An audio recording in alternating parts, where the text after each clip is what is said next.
Hello বন্ধুরা, good morning সবাইকে। তো চলে এসেছি সকাল সকাল সবজি বাগানে আমাদের।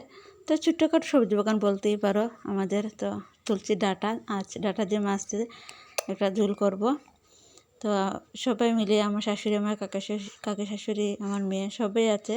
তো ছোটো মেয়ে এখনও ঘুমে রয়েছে, তার জন্য তাকে বের করিনি। আর যেহেতু আর 3 মাস শেষে 4 মাসে পড়েছে চলছে, তো বেশি বাইরে বার করি না, মাঝে মধ্যে বাইরে বার করি। তো ডাঁটা তুলবো, ডাঁটা তুলে স্নান টান করে তারপর রান্না করব। তো সকালে সব বাসি কর্ম কাজ সব শেষ হয়ে গিয়েছে, তো সেগুলো তোমাদের দেখাইনি।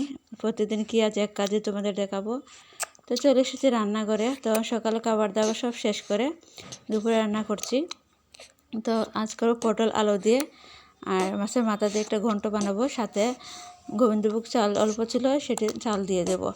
তারপর করব ডাঁটা দিয়ে মাছের তরকারি। তো চলো তোমাদের দেখিয়ে দেবো আজকে কি আমি রান্না করলাম। তো মেয়েদের বেশি অংশ রান্না করে চলে যায় কাজকর্ম। তো সকালবেলা যতটুকু করে আমি ঘরের কাজ করার চেষ্টা করি শেষ করার জন্য। স্নান টান করে আমার ভালো লাগে না করতে। তো এই তো আমি রান্না করেছিলাম আলু পটল দিয়ে মাছের মাথা দিয়ে একটা ঘন্ট করেছি। কেমন হয়েছে প্লিজ কমেন্ট করে জানিও। আর এদিকে করেছি ডাঁটা দিয়ে মাছ দিয়ে তরকারি। দেখো খুব সুন্দর কালার এসছে, আর খেতে খুব দারুণ হয়েছে। পাতলা করে ঝোল করেছি, বেশি মশলা টশলা দিনে, তবুও কিন্তু খেতে অনেক ভালো হয়েছিল। তো দুপুরে খাওয়া দাওয়া হয়নি, 2টা আড়াইটা বাজে। তখন আমরা গেছি ফুলের চারা আনতে। আমাদের পাশের বাড়ি একজনের বাড়িতে গিয়েছিলাম, আমার কাকিমণি লাগে তাদের বাড়িতে।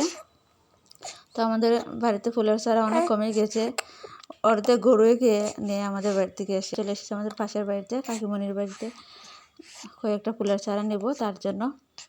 তো চলে এসেছি, কিছু নিয়ে নিই। এই তো 4 রকমের এখানে ফুলের চারা নিয়েছি আমি এখানে।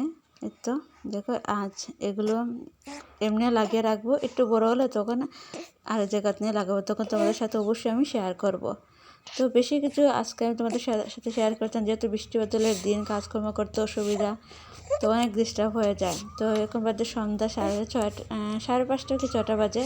তো মেয়েকে ঘুম পাড়ানোর চেষ্টা করেছিল, মেয়েকে ঘুমাতেই চায় না। আগে অনেক ঘুমাতো, কিন্তু এখন ঘুমাতেই চায় না কি জানি।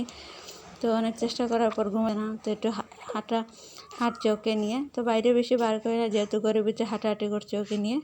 তো এই তো দেখো আমার মেয়েকে কেমন।